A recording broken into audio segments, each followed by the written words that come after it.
The following episode will contain spoilers. You have been warned. You're listening to Cinema IRL, the podcast that throws you into the movie and asks the question, what would you do? I'm no fashion critic, but $500,000 and a guns and arrows fight over a shirt feels a little over the top. Amber and Scott discuss Americana. And now, Cinema IRL. I wish I could switch places for just one day. What would you do? Put yourself in my shoes. How do we handle this? What would you do? Put yourself in my position. What would you do? Now it's your turn. That was one freaking expensive shirt. It was. It was a ghost shirt. Yeah, I'm not familiar with a ghost shirt, but then again, I'm white. Yeah. My people don't have ghost shirts. All right. Well, and that's actually the premise of our film is, your people don't have ghost shirts, but indigenous people do, and really putting it back where it belonged. So, folks, today we are talking about Americana, a gallery of dynamic characters clash over the possession of a rare Native American artifact. After the artifact falls into the black market, a shy waitress with big dreams teams up with a lovelorn military veteran to gain possession of it, putting them in the crosshairs of a ruthless criminal. So this film it's an interesting film. We see it in little chapters, and at its core, it's about this ghost shirt that belonged to an indigenous tribe who somewhere along the way, a rich white guy managed to acquire it, and he has it behind a display in a large display in his home, and a dealer of rare artifacts wants it so he can sell it for what was how many million was the price? $500,000. $500,000. So he pays some local thugs $10,000 to split between the two of them to get the ghost shirt, and they go into the guy's house where he's having a party, shoot everyone, take the shirt. Let me tell you, $10,000 for 5 homicides and a grand theft, that doesn't feel like a lot of money. No, it doesn't. And the guy who owned the ghost shirt pretty much said as much when he was dying and after he had gotten shot of how many of you guys getting paid. And he says, yeah, you've been taken. It's actually kind of insulting. You killed me for $10,000? Yeah, that's actually what I was thinking too. It's like, wow, those people were just there for a party, and just the amount of irreparable harm to all the families of all the people who died, over $5,000 each. Yeah. If somebody's ever going to murder me, I want them to be paid handsomely for it. Big bucks, no whammies. Well, I think there's going to be a whammy, but... So the other interesting part of this film is we have a character who's a young boy who is the son of one of our main characters. No, he's not. And he thinks he is the reincarnation of, what was it, Running Bear? Sitting Bull. Sitting Bull. Oh my gosh. Sorry, folks. Sorry. Running Bear, Sitting Bull. So sorry. Okay, we're just going to stop this right now.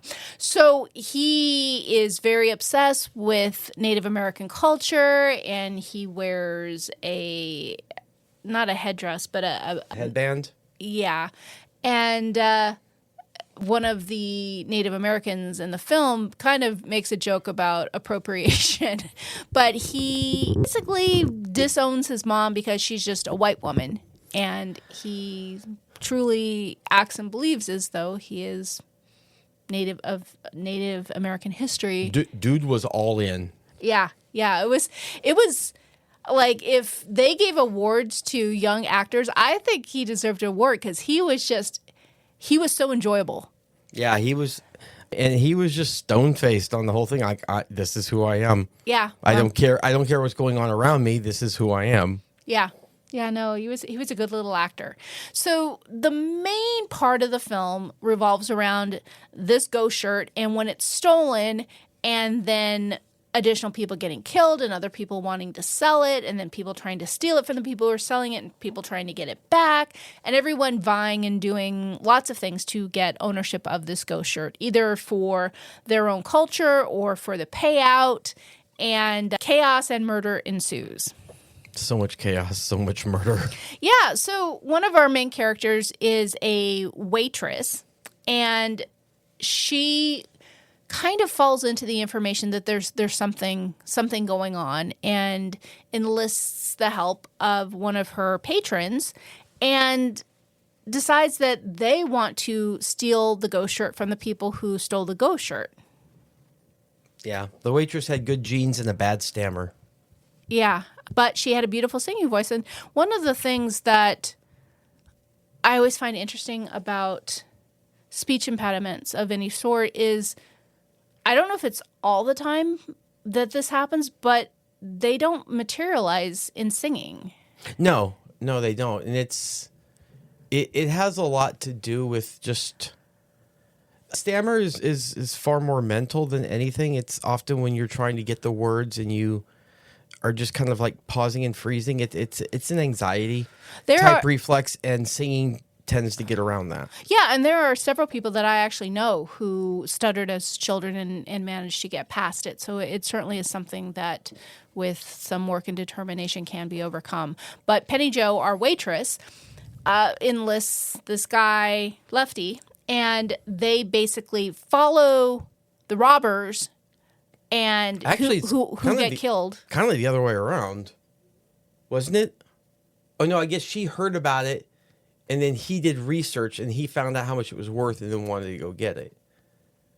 Yeah, so after the robbers take it, they follow the robbers, and the robbers, they die through a series of murders and mishaps. And the girlfriend, the main bad guy, Mandy, drives off with the ghost shirt. And they go following her, and she goes home apparently to this weird cult-like place where the women are, the wife and the daughters are sold by the hour for a good time behind a locked door. The word you're looking for are whores. But they are whored out. Which is ironic considering they're made to dress like Little House on the Prairie conservative. They cook and they have no makeup and they're not allowed to wear anything other than these very conservative button-up dresses. So, any of our characters, we have lots of different storylines here. Yeah. Where would you like to dig in? I want to start with the war veteran, Lefty the lover boy. Lefty Ledbetter. Yeah. Let me tell you, I personally have some rules on this, and one of my rules is that I am not proposing to someone 2 weeks after I've met them. Yeah, he likes to propose to people, and we see him proposing early on to someone on their fourth date, and it turns out she is the fourth person he's proposed to that year. Yeah, that feels... He doesn't want to be alone. Yeah. He is a veteran who has a simple life and just wants some companionship, and he's all in. It doesn't matter who it is. But, I mean, at a certain point, don't you just realize, hey, I'm scaring them off? Or maybe maybe he truly is just so simple that he just doesn't... He just thinks, oh, okay, well, that's not the right one for me. Well, he did have some sort of brain injury while he was serving. So, hard to know how much of it is that and how much of it is just a very simple way of looking at things. And he's like, I'm going to try this and, see if she's willing to be my happy wife. So I will say, fast forwarding to the end, though. The look on Penny Jo's face when he's going through his speech, which she had heard once as a practice, so she knew what the speech was. And she's like, almost at the end. And then he dies. And she just looked so disappointed that she did not get that full proposal. Yeah, and part of that is because she actually corrected him. He went through he has his speech that he gives to every woman, so it's not new to him by any stretch of the imagination. But when he says her name, she adds on her last name, and that ends up being his last breath when she should have just let him finish. Because if he had finished, maybe, I don't know, they could have had... I thought they'd have some sort of moment in the car where he got through the proposal, she said yes, and then he died. But she corrected him on the name. He used up his last breath on the name, and then he croaks. That feels traumatic.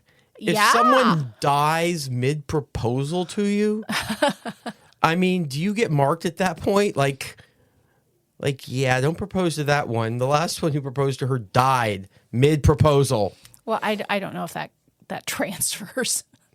I don't know. I've never had it happen.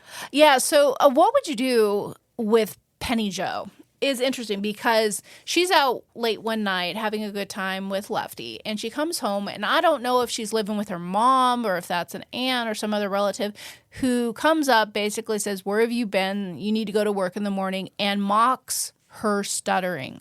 It was painful. I know it was a movie, but for someone to go and oh my gosh, like that kind of cruelty. What would you do if I had a stutter and someone mocked me like that? I'd frickin' hit him upside the head with a baseball bat. Like that is not okay. That is so freaking cruel. And yeah, and when you fluster someone with a stammer, it gets worse. Oh yeah, she was intimidating and scary, and we saw Penny Joe's stutter go from like a 2 to a 10 in a split second. Yeah, no, that was incredibly uncomfortable to watch. And yeah, if you've got someone in your life that make fun of you for stammering, get the fuck out of that life. Yeah, and the thing is Penny Joe was young, she was pretty, and she was talented, and there was absolutely no reason for her to put up with that. And unfortunately, I feel like so many people put up with stuff like that because they're scared of the unknown. They're scared to make a leap. They're scared to leave. They're scared to go out on their own. They don't have the confidence. And so they stay in those situations that are just so emotionally destructive.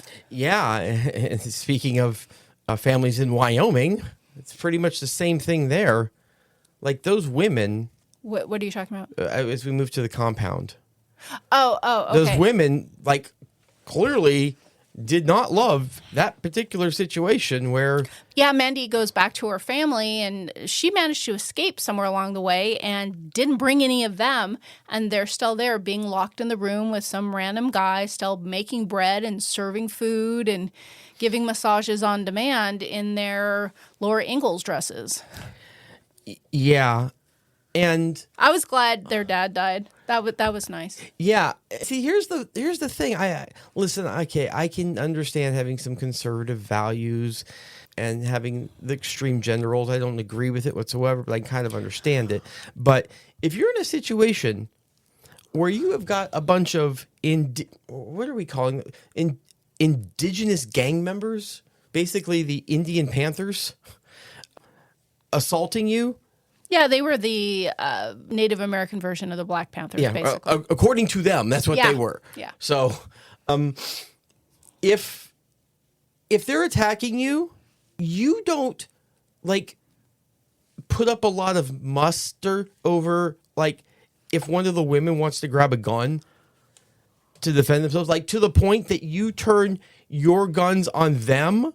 Okay, so you're getting a little convoluted here. So we're talking about what would you do in the fact that the guys at this compound who followed the dad, who were muscles on the property to keep other people away, when they get attacked by some other people who also want the ghost shirt and there's a whole big shootout, the women want to pitch in and defend themselves to make sure that everyone's okay, and the guys are so caught up in this women are here to serve us and women are subservient and women don't do this, that they were willing to deny these women the right to even touch a gun to help defend them because they were so freaking caught up in gender roles. Yeah, I mean, to the point that they turned the guns on the women until the mom was like, yeah, no.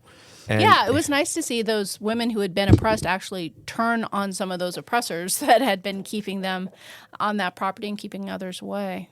Oh, yeah. And then... So what would you do in any of these situations? What would you do? Yeah, it was then just a massive onslaught on anyone who was male in that household. Okay. Everyone dies. So movie review aside, what would you do in any of these situations? That wasn't a movie review. Okay. I mean, listen, at that point, you're trying to stay alive, and your real enemy's outside. But if the people on the inside want to be your enemy too, then okay, well then that's something else you got to deal with. I mean, that is not the time to have a conversation. That is the time to arm and shoot. So, yeah, no, if I'm the women, I'm doing the exact same thing. Not to mention, a couple of those guys definitely seem like they deserved it. Maybe all of them, actually. Yeah, that just goes to the I guess, the understanding that if you don't have to perpetuate whatever something is, but if you are complacent in it, you're just as guilty. Yeah. Whether that's, I don't know, a Supreme Court justice maybe who just kind of hung out where someone was being raped, or, whatever it is. If you're complacent in something and don't stand up for the oppressed party. Look at you being political. No one's even going to remember what I'm talking about, unfortunately. I'm impressed. So, what would you do if you are Penny Joe? She has been through this battle with all of these opposing parties trying to get this ghost shirt. And now your temporary honey, Lefty, has died at the end of his proposal, and you have $100,000 in your trunk. I mean, I'm off to Nashville, it seems. I mean, what else was left for her where she was? I was kind of disappointed she didn't. I know she asked Lefty, do you want to go to the hospital? But come on. He's either going to the hospital or he's dying. I think it was at least what would I do if I was Penny Joe? I'd at least drop him at the hospital. Like, it was such a bloodbath and so much carnage, and it would be easy enough to explain that you just kind of got caught up in it without necessarily, being afraid that you're going to be arrested. And actually, he didn't kill anybody, so his hands were pretty clean in all of that mounting death toll. But I would have found some place to drop him off to get him some medical care. Yeah, I mean, what would you do? I don't know. If you kind of like someone, maybe don't let them die. though, in fairness, I mean, they were just inside the Wyoming border, and I'm kind of trying to figure out exactly where it was that they were. And I can't definitively determine. My guess is that they came from Colorado north because... well, they were in Oklahoma. No, they weren't in Oklahoma. They were in Wyoming. Well, they went to Wyoming. They crossed over the border. Yeah. Well, see, that's the thing. I had to double check my geography. Yeah, Oklahoma and Wyoming do not share a border. You have to go through Colorado to get to it. So that's probably what it was maybe they were driven through Oklahoma or through Colorado or something. I don't know. But Cheyenne is right inside the border on... what does that have to do with getting medical attention? I'm just saying that's not a very populated area. Like Los Angeles... Oh, I didn't say a hospital. I said somewhere to get medical attention. I mean, Los Angeles has more people than Wyoming. A lot more people than Wyoming. So... Wyoming as a state is 500-something thousand people total. So, I don't... Unless you're in, a major city, good luck. So another what would you do is towards the end when we have our young reborn Native American Cal who thinks he is Sitting Bull. He actually gets the ghost shirt because Penny Joe gives it to him, drops him off, and he says, "I'm going to give this to basically his people, the gang leader." Yeah, who were trying to get it to begin with, who are all Native Americans, and he says, "I'm going to give this to them, and once I do, they're going to see me for who I really am, Sitting Bull." And so finally, the guy gets back. He sees the kid sitting there. He takes it and basically says to the kid, "Get out of here." And so thanks, but it's still not happening. Yeah. So I don't know. What would you do if you were that character? I think his name was it was Ghost Dog.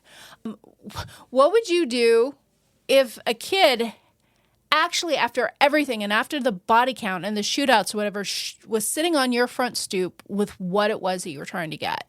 Would you just take it and basically said, you're not wanted here? No. I thought that was pretty crappy. Here's the thing.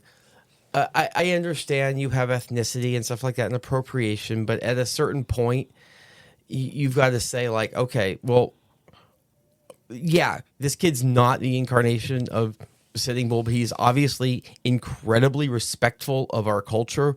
More so than they were. Yeah.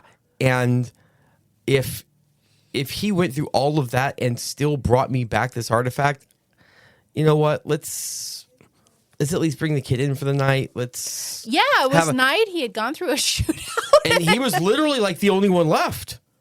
Like, I think everyone else died. Yeah. I thought that was a disappointment. And, the whole thing with misappropriation, and please don't cancel me, folks, but he was a young boy. Yeah. He wasn't mocking it. He wasn't going around, going blah, blah, blah, blah, or anything like that. He honored it. He respected it. He wanted to entrust the history of it to the parties he thought, should be respected. I mean, he was doing everything right. And I think misappropriation has to be more ignorant. That's not misappropriation. Misappropriation is when you take something, like a specific thing, and you try to use it, but you're not like adopting. Like he was trying to adopt the entire culture, all of it. Yeah, he was honoring it because he first of all, because he truly believed he was the reincarnate of Sitting Bull, but it was rooted in respect, and I don't think that qualifies as misappropriation. Yeah, no, not at all, especially given the age. Yeah. Final thoughts on Americana. I really like this movie. Yeah, it was good. It kept you engaging, and there was a lot going on, but not so much that it was confusing. Yeah. Yeah, don't steal Indian artifacts, or Native American artifacts, or indigenous people. See, now I'm going to get canceled. We hope you enjoyed our episode. Thank you for listening. And to catch all the new episodes, please subscribe. We release 2 to 3 episodes weekly, so we'll have new content regularly. Until next time.